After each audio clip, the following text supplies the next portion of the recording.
রাহুল গান্ধী গ্রেপ্তার, কিছুক্ষণের মধ্যে জামিনে মুক্ত হলেন কংগ্রেসের প্রাক্তন সতী রাহুল গান্ধী। ভিডিওটি শেষ পর্যন্ত দেখুন। চ্যানেলে নতুন হলে সাবস্ক্রাইব করুন, পাশে থাকা বোতামটি বাজিয়ে দিন। কংগ্রেস নেতা রাহুল গান্ধী গ্রেপ্তার হয়। ৮ ঘন্টা ৪৫ মিনিটের মধ্যে তাকে হেফাজতে নেওয়ার পর জামিনে মঞ্জুর করা হয় রাহুল গান্ধীকে। কেন্দ্রীয় স্বরাষ্ট্রমন্ত্রী অমিত শাহের সম্পর্কে বিরূপ মন্তব্য করার অভিযোগে কংগ্রেস সাংসদের বিরুদ্ধে মানহানির মামলার অভিযোগ করে বিজেপি নেতা বিজয় মিশ্র।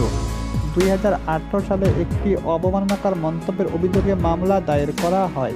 মঙ্গলবার সুলতানপুর আদালতে কংগ্রেসের প্রাক্তন সতীকে কিছুক্ষণ জেল হেফাজতে রাখিয়ে জামিন দেয় বলে জানিয়ে দেয় রাহুল গান্ধীর আইনজীবী।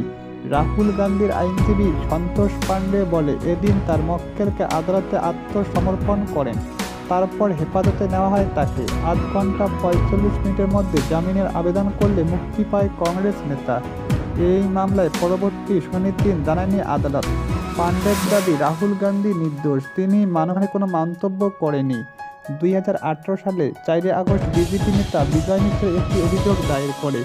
ওই বছর ৮ই মে বেঙ্গালুরুতে একটি সাংবাদিক বৈঠকে রাহুল গান্ধী কেন্দ্রীয় স্বরাষ্ট্রমন্ত্রী অমিত শাহ সম্পর্কে বিরূপ মন্তব্য করে, যার ফলে তাকে মানহানি মামলা করে অভিযোগ বিজেপি নেতা।